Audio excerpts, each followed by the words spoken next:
All right, want to try another one? 2019, problem number 6. Last problem last year. Okay, so functions, no graphs, nothing, just pretty plain. Not many words. I guess they figure people are pretty tired. So you got three functions, f, g, and h. They're all twice differentiable. That means that they're all well behaved. They're all continuous as well. So it's telling you this: g and h both equal 4 when x equals 2. So when x equals 2, they both have the same value. Okay?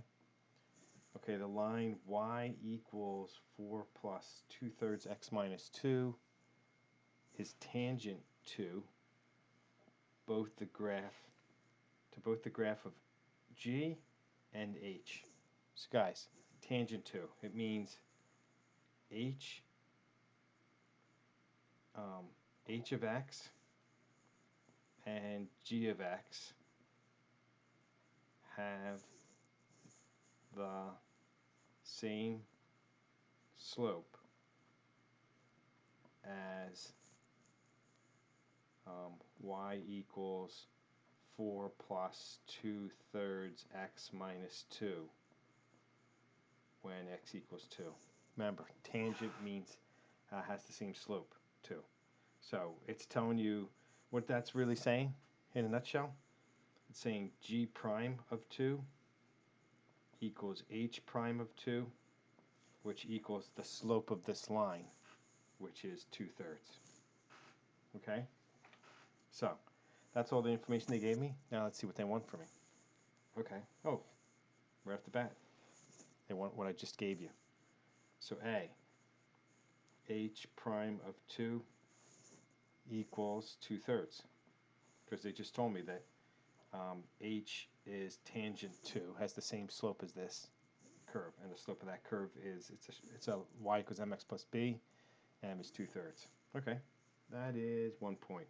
All right, it's not bad. Okay. B.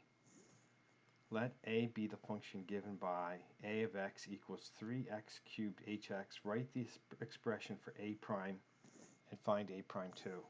Guys, you recognize what this is? I'm telling you, a of x is the product of those two functions. So it's just the product rule problem. Okay? So a of x equals 3x cubed h of x. Therefore, we're going to do the product rule. Prime of x equals the derivative of the first term, 9x squared times h of x plus the first term times the derivative of the second. So that's a prime of x, which they just asked for, 9x squared h of x plus 3x squared h prime of x. And I'm seeing they're given 2 points for that. That's pretty good. And then they want, what do they want? They want a prime of 2. That's going to be 9 times 2 squared times h of 2 plus 3 times 2 cubed times h prime of 2. Oh, rats. That's h of 2. H of 2 is 4. So this is going to be 9 times 4 times 4. Okay? Plus 3 times 8. Ah, crap, what's h prime of 2? Oh, there it goes. 2/3 times 2/3. So guys, that's 36 times 4. I'm going to cheat a little bit here because I'm afraid of time. It's 144 plus 16, which is 160. Okay? So that's a prime of 2. Alright guys, I'm up to 4 out of 9 points. That's pretty good. Alright. Let's try C. Okay. The function h satisfies this, so h is that. Okay? As long as x isn't equal to 2. It is known that the limit can be evaluated using L'Hopital's rule. Okay? So use that limit to find those two people. Okay. All right. So right off the bat, I know that the function is twice differentiable. That means it's continuous. So C, h of x is twice differentiable.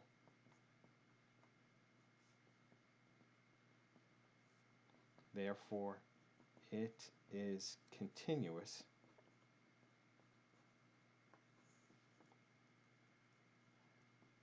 since it is continuous.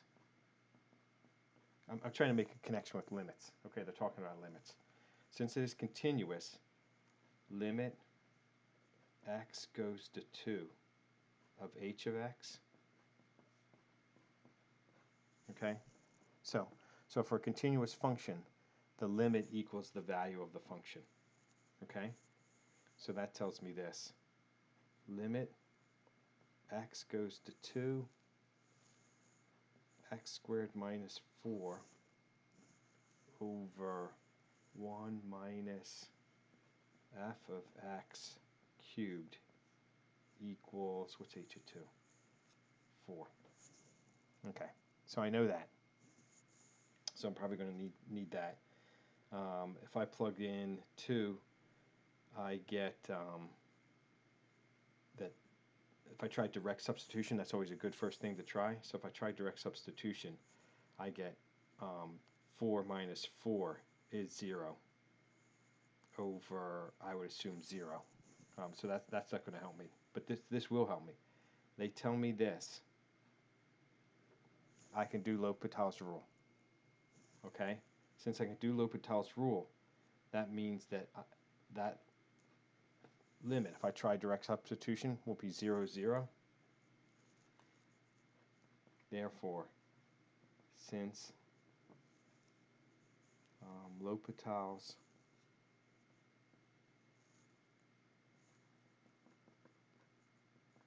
rule